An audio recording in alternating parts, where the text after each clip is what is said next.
Qatar dilaporkan akan terus menengahi gencatan senjata dan pembebasan sandera di Gaza meski dihantam serangan Israel. Hal itu disampaikan oleh Perdana Menteri Qatar pada Selasa 9 September 2025.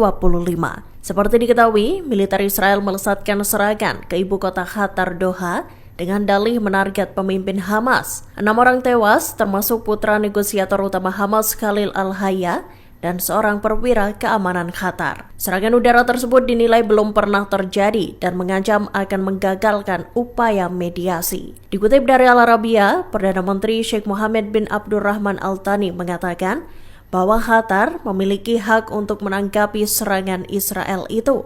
Namun ia menambahkan, Qatar tak akan menanggalkan perannya sebagai mediator. Seiring dengan itu, Qatar juga membantah bahwa pihaknya menerima peringatan sebelumnya mengenai serangan Israel tersebut. Padahal Amerika Serikat mengklaim telah memperingatkan Qatar terkait serangan pasukan Zionis. Qatar dilaporkan membantah klaim Amerika Serikat bahwa mereka telah diberitahu sebelum Israel meluncurkan serangan ke Doha pada Selasa 9 September 2025.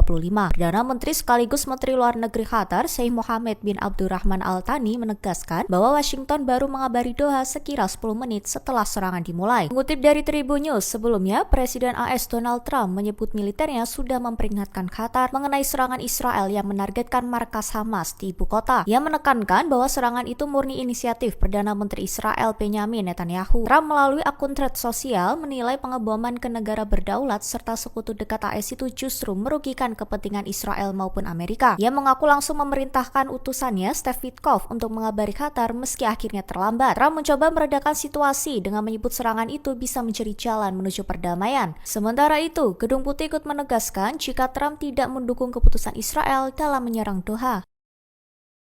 Perdana Menteri Israel Benjamin Netanyahu secara terbuka mengakui bahwa ia telah memerintahkan militer untuk menyerang Qatar dengan alasan menargetkan pimpinan Hamas. Serangan itu terjadi pada Selasa 9 September 2025 dan langsung mengguncang ibu kota Doha. Mengutip dari Tribun News, melalui konferensi pers seusai serangan, Netanyahu mengatakan ia memerintahkan pasukan keamanan serta Menteri Pertahanan untuk segera mengeksekusi operasi tersebut. Ia menyebut pilot Israel telah menjalankan misi dengan sasaran yang dianggap akurat. Netanyahu juga menyebut ada peluang untuk melenyapkan pimpinan Hamas sehingga ia memberi instruksi langsung agar serangan dilakukan. Selain itu, ia kembali menyinggung Iran sebagai dalang yang mendukung perlawanan di Timur Tengah hingga menyebut Israel berperang demi membebaskan tentaranya yang diculik. Menurutnya, tidak akan ada kekebalan bagi musuh di masa depan. Netanyahu menegaskan bahwa darah rakyat Israel tidak boleh terbuang sia-sia.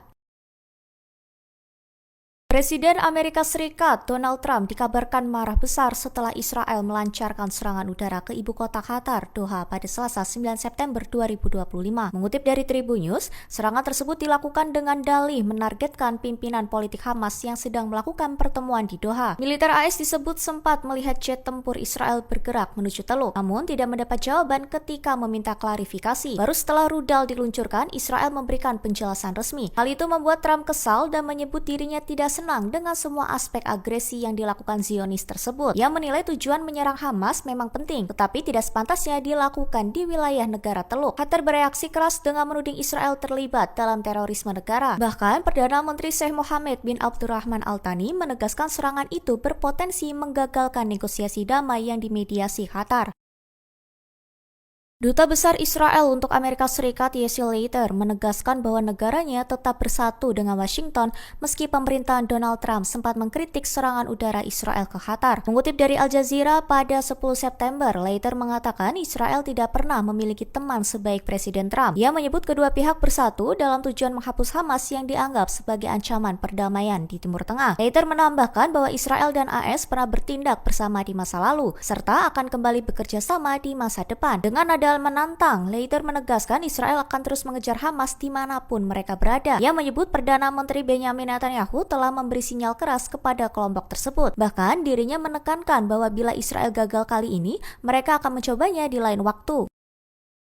Di tengah kehancuran Gaza, kru tank milik divisi lapis baja 401 Israel tetap melaju menembus puing-puing bangunannya rata dengan tanah. Tank itu dikemudikan oleh 4 prajurit dengan latar belakang berbeda mulai dari sekuler, Druze hingga Zionis religius. Meski memiliki ideologi dan tradisi yang tidak sama, mereka dipaksa menyatu demi menjalankan misi. Mengutip dari Ynet News pada 9 September, bahwa Komandan Tank Letnan Maor yang masih berusia 21 tahun memimpin operasi dengan serius di bawah terik panas dan tekanan pertempuran. Di sisi lain ada Omri, seorang penembak berdarah Druze yang dikenal ceria. Ia duduk di stasiun tembak dan siap mengeksekusi perintah kapan saja. Loader tank diisi Sersan Yehoanatan, pemuda berusia 22 tahun dari keluarga religius tradisional. Sementara posisi pengemudi ditempati Sersan Binaya, seorang Zionis religius yang berasal dari Kibbutz Omria. Keempatnya menggambarkan mosaik masyarakat Israel yang beragam. Namun di dalam tank yang panas dan penuh ancaman, mereka harus menyingkirkan perbedaan demi bertahan hidup dan melawan Hamas. Kisah kru tank ini memunculkan ironi sebab di luar Israel diguncang perpecahan politik, tetapi di garis depan Gaza para prajurit justru menemukan persatuan lewat perang.